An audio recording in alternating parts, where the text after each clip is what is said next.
નમસ્કાર. દિવસભરના તાજા સમાચારોમાં તમારું સ્વાગત છે. તમારી સાથે હું છું પિનલગીરી ગોસ્વામી.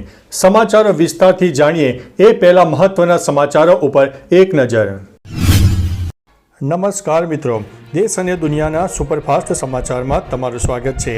સાંતલપુર રાધનપુરમાં જળબંબાકાર. બનાસકાંઠાના સોઈ ગામમાં 24 કલાકમાં 16.14 ઇંચ વરસાદ પડતા નરાબેટનું સુકુંભટ રણ ગુગવાતા દરિયામાં ફેરવાયું છે. ભારે વરસાદને કારણે રણના મેદાનમાં વિશાળ જળરાશિ એકઠી થઈ ગઈ અને દરિયાના મોજાની જામ ઉછળી રહી છે, જેણે અદ્ભુત દ્રશ્ય સર્જ્યું છે. નરાબેટ ટુરિઝમ સાઇટ ઉપર પણ પાણી ભરાઈ જતાં ભારે નુકસાન થયું છે. આ દુર્લભ ઘટના જોવા માટે સ્થાનિકો મોટી સંખ્યામાં ઉમટી પડ્યા હતા. મિત્રો, અન્ય મહત્વના સમાચારની વાત કરીએ તો દેશભરમાં 22 સ્થળોએ NIAના દરોડા. રાષ્ટ્રીય તપાસ એજન્સી દ્વારા સોમવારે 5 રાજ્યોમાં આતંકી ષડયંત્રના કેસમાં 22 સ્થળોએ દરોડા પાડવામાં આવ્યા. જમ્મુ અને કાશ્મીર, બિહાર, ઉત્તર પ્રદેશ, કર્ણાટક અને તમિલનાડુમાં સર્ચ ઓપરેશન હાથ ધરાયું. દરોડા દરમિયાન NIAએ શંકાસ્પદ ઇલેક્ટ્રોનિક ઉપકરણો અને નાણાકીય દસ્તાવેજો જપ્ત કર્યા. આ કાર્યવાહી વડાપ્રધાન નરેન્દ્ર મોદીની જમ્મુ અને કાશ્મીરની સંભવિત મુલાકાત પહેલા થઈ છે. મિત્રો, અન્ય મહત્વના સમાચારની વાત કરીએ તો દવાઓની કિંમત ફિક્સ, દર્દીઓને મોટી રાહત. કેન્દ્ર સરકારે 42 સામાન્ય દવાઓની રિટેલ કિંમત નક્કી કરી છે. આ નિર્ણયથી દર્દીઓને મોટી રાહત મળશે, કારણ કે હવે બેફામ ભાવ વસૂલી શકાશે નહીં. ફિક્સ થયેલી દવાઓમાં બ્રોડ સ્પેક્ટ્રમ એન્ટીબાયોટિક્સ, અંગ પ્રત્યારોપણ પછી ઉપયોગમાં લેવાતી દવાઓનો સમાવેશ થાય છે. આ દવાઓના ભાવ નિર્ધારિત કરીને સરકારનો હેતુ દવાઓની ઉપલબ્ધતા વધારવાનો અને ગ્રાહકોને આર્થિક શોષણથી બચાવવાનો છે. મિત્રો, અન્ય મહત્વના સમાચારની વાત કરીએ તો નેપાળમાં બબાલ, લોકો સંસદમાં ઘૂસ્યા, ગોળીબારી પણ થઈ. નેપાળમાં સરકાર દ્વારા સોશિયલ મીડિયા પર પ્રતિબંધ મુકાતા જેન-ઝેડ યુવાનો દ્વારા મોટા પાયે વિરોધ પ્રદર્શનો થયા. હજારો યુવાનો સંસદમાં ઘૂસી ગયા.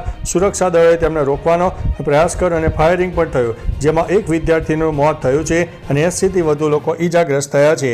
યુવાનોએ સરકાર ઉપર ભ્રષ્ટાચાર અને નાગરિકોની સ્વતંત્રતા છીનવી લેવાનો આરોપ મૂક્યો છે. આંદોલનને કાબૂમાં લેવા માટે ફોન અને ઇન્ટરનેટ ઉપર પ્રતિબંધ મૂકવામાં આવ્યો છે. મિત્રો, અન્ય મહત્વના સમાચારની વાત કરીએ તો અસામાજિક તત્વો પર સરકારનો અહેવાલ. વિધાનસભામાં સરકારે અસામાજિક તત્વો સામેની કાર્યવાહી અંગે માહિતી આપી. 31 જુલાઈ 2025 સુધી અમદાવાદમાં 1108 લોકો સામે પાસાની અને 278 સામે તડીપાની દરખાસ્ત દાખલ થઈ છે. સુરતમાં 986 સામે પાસાની અને 339 સામે તડીપાની કાર્યવાહી થઈ છે. આ આંકડા ધારાસભ્ય જીતેન્દ્રભાઈ પટેલના પ્રશ્નના જવાબમાં ગૃહ વિભાગે રજૂ કર્યા. સરકારનું કહેવું છે કે કાયદો અને વ્યવસ્થા જાળવવા માટે આવા તત્વો સામે કડક પગલાં લેવામાં આવી રહ્યા છે. મિત્રો, અન્ય મહત્વના સમાચારની વાત કરીએ તો સાબરમતીનું રૌદ્ર સ્વરૂપ, રસ્તાઓ પણ બંધ કરવા પડ્યા. ભારે વરસાદને કારણે ખેડામાં સાબરમતીના પાણી ભરી વળ્યા છે, જેમાં રસિકપુરા, નાની કલોલી અને પથાપુરા વિસ્તારમાં પાણી ભરાયા છે. રોડ પર પાણી ભરી વળ્યા છે. ખેડા ધોળકા સ્ટેટ હાઈવે બંધ કરવો પડ્યો છે. સાબરમતી નદીમાં લાખો ક્યુસેક પાણી છોડવામાં આવતા ગામડાની સ્થિતિ બગડી અને પાણી ગામમાં ઘૂસી ગયા છે. ખેડાના ગામોમાં કેરસમાં પાણી ભરાતા લોકોને ભારે હાલાકી અને સંપર્ક વિહોણા પણ થઈ ગયા છે. મિત્રો, અન્ય મહત્વના સમાચારની વાત કરીએ તો ગઈકાલે દુનિયાભરમાં વોટ્સઅપ થયું હતું ડાઉન. દુનિયાભરમાં અચાનક વોટ્સઅપ ડાઉન થઈ ગયું. વોટ્સઅપ વેબમાં તકલીફને કારણે અનેક યુઝર્સ લોગિન કરી શકતા નહોતા. જેમણે પહેલેથી લોગિન કર્યું છે તેઓ મેસેજ મોકલી અને પ્રાપ્ત કરી રહ્યા છે, પરંતુ લોગઆઉટ પછી લોગિન થવામાં મુશ્કેલી આવી રહી હતી. મોબાઈલ એપ્લિકેશન સામાન્ય રીતે કાર્યરત હતી. ડાઉન ડિટેક્ટર રિપોર્ટ મુજબ બપોરે 1:35 સેંકડો યુઝર્સે સમસ્યા નોંધાવી. મેટા તરફથી હજુ કોઈ સત્તાવાર નિવેદન જારી કરવામાં આવ્યું નહોતું. મિત્રો, અન્ય મહત્વના સમાચારની વાત કરીએ તો 1 કરોડના કળશ ચોરીનો ભેદ ઉકેલાઈ ગયો છે. દિલ્હીના લાલ કિલ્લામાંથી 1 કરોડના કળશ ચોરને હાપોળમાંથી ઝડપી પાડવામાં આવ્યો છે. ક્રાઇમ બ્રાન્ચે CCTV તપાસના આધારે ચોરને ઝડપી પાડ્યો છે. CCTVમાં દેખાય છે કે કળશને ચોર ધોતી પહેરીને જોડીમાં લઈ જતો દેખાય છે. પૂછપરછમાં તેણે સ્વીકાર્યું કે 1 નહીં 3 કળશ ચોરાયા હતા, જેમાંથી 1 જ મળ્યો છે. બાકીના 2 કળશ માટે દોડધામ ચાલુ છે.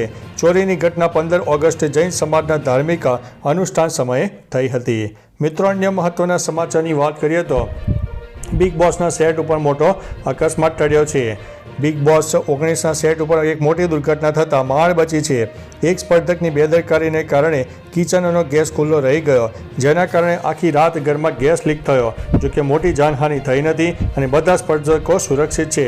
વર્તમાન કેપ્ટન બશીર અલીએ આ બેદરકારી બદલ બધા સ્પર્ધકોને ખરાબ રીતે ઠપકો આપ્યો છે.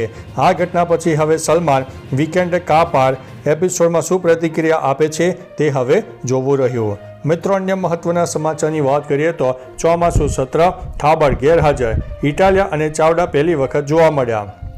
ગઈકાલથી ગુજરાત વિધાનસભાનું ચોમાસું સત્ર શરૂ થઈ ગયું છે. પ્રશ્નોત્તરી કાળ સાથે શરૂ થયેલા આ સત્રમાં ઘણી નવા જૂની જોવા મળી. ધારણા પ્રમાણે જ મંત્રી બચુ ખાબડ વિધાનસભામાં ગેરહાજર રહ્યા, તો ગોપાલ ઇટાલિયા અને રાજેન્દ્ર ચાવડા પહેલીવાર ધારાસભ્ય તરીકે ગૃહમાં આવ્યા હતા. ઉલ્લેખનીય છે કે મંત્રી બચુ ખાબડના દીકરાના નામ મનરેગા કૌભાંડમાં આવ્યા છે અને વાત ધરપકડ સુધી પહોંચી છે. મિત્રો, અન્ય મહત્વના સમાચારની વાત કરીએ તો એસી બ્લાસ્ટ, એક જ પરિવારના 3 લોકોના થયા છે મોત. દિલ્હી નજીક હરિયાણાના ફરીદાબાદમાં એક હૃદયદ્રાવક ઘટના બની. ગ્રીનફિલ્ડ કોલોનીમાં એક ફ્લેટમાં એસીમાં પ્રચંડ બ્લાસ્ટ થતાં આગ લાગી ગઈ. આ દુર્ઘટનામાં એક જ પરિવારના 3 સભ્યો સચિન કપૂર, તેમની પત્ની રિંકો અને દીકરી સુજાન મૃત્યુ પામ્યા છે. તેમનો પાલતુ શ્વાન પણ આગ અને ગૂંગળામણને કારણે મૃત્યુ થયું છે. આ ઘટનાથી સમગ્ર વિસ્તારમાં ભય અને શોકનો માહોલ છવાઈ ગયો છે.